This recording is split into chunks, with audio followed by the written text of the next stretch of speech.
Welcome to the Beyond Cinema and Celebs.com lounge here at the Toronto International Film Festival, Dror Moreh.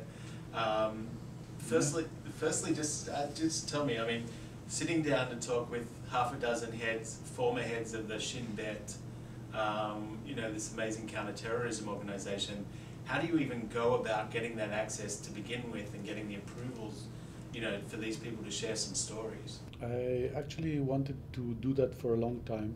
And I asked myself, what will be the best way to enter this circle of people who nobody knows or how to reach them.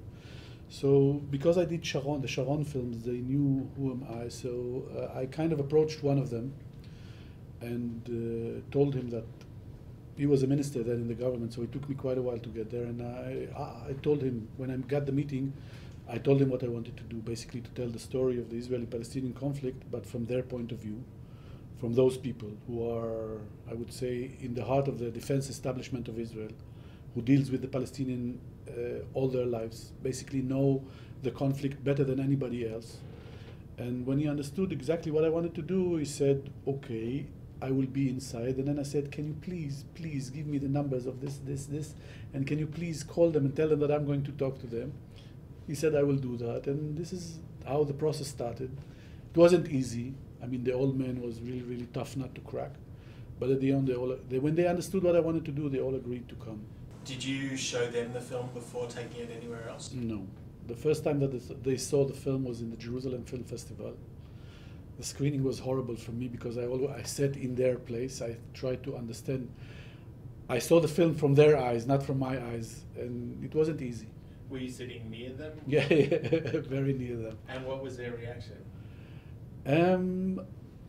Look, with these kind of people you don't know, but most of them, the responses were very, very positive. Very, very positive. The old man only said, Avraham Shalom, never ever spoke in front of a camera before that about his work, and especially about the 300 bus incident, which basically ended his career.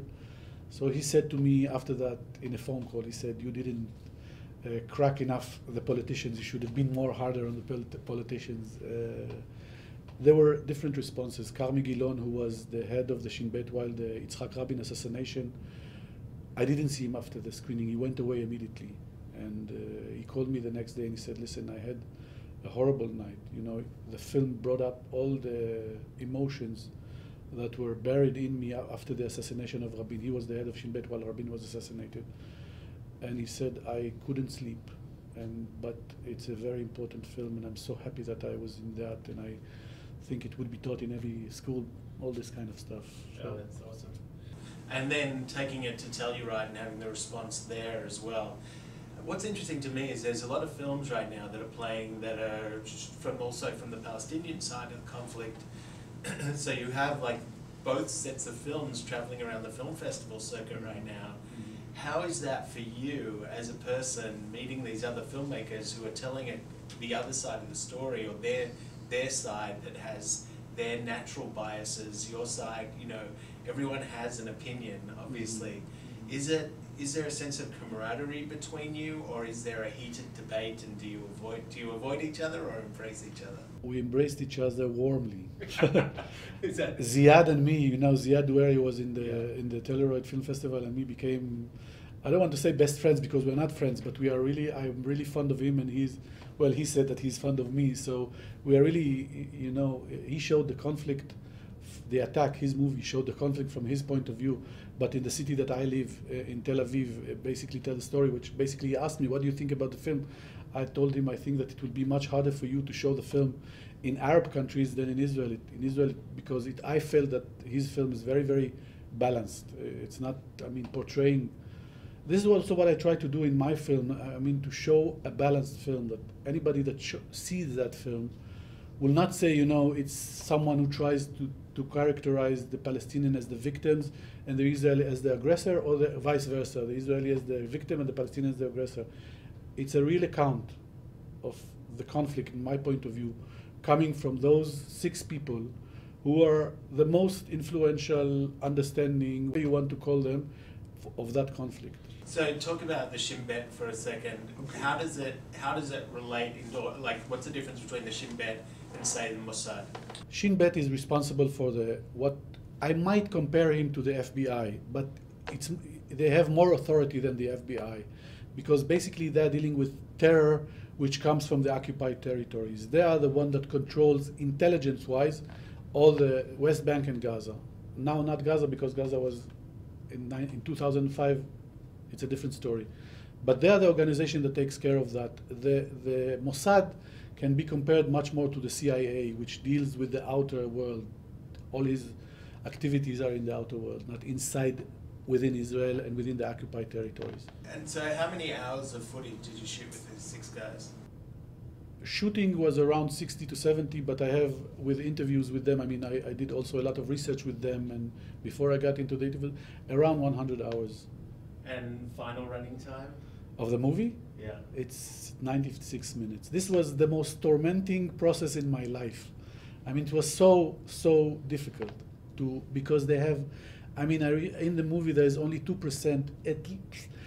I have so much more inside the movie, inside the materials. So what single thing, if you can identify it, did you have to leave out at that last minute that you wish you could have kept in? The personal story of Avraham Shalom. Avraham Shalom was born in 1930 in Vienna. He saw Adolf Hitler coming into the Anschluss in Vienna. He saw Adolf Hitler speaking from the balcony. He suffered as a Jew the racism against Jews. He felt what it means to be a Jew in a country where the Jews are considered second-rate, third-rate, I don't know how to call it.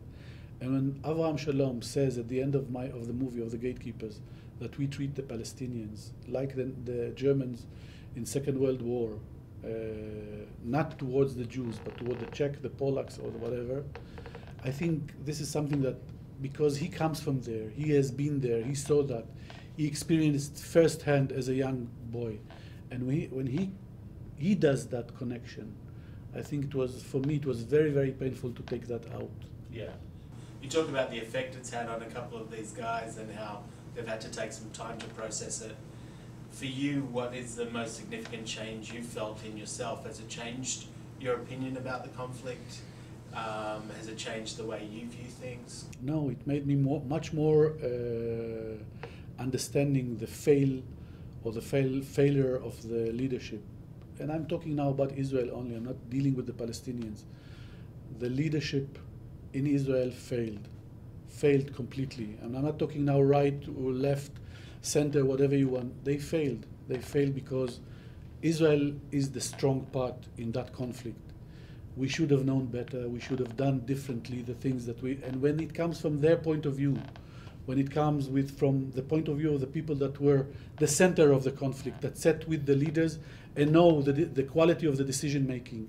And where they are telling me the leaders of Israel didn't want that, or didn't bother with that, or didn't really consider that, I mean the peace process, to bring Israel to a better future, this was the most revealing part in what I got from those interviews that I did. The other thing is that Arab Spring, obviously, over the last couple of years, has really kind of refocused attention on each specific country kind of striving for democracy or some change within their own countries.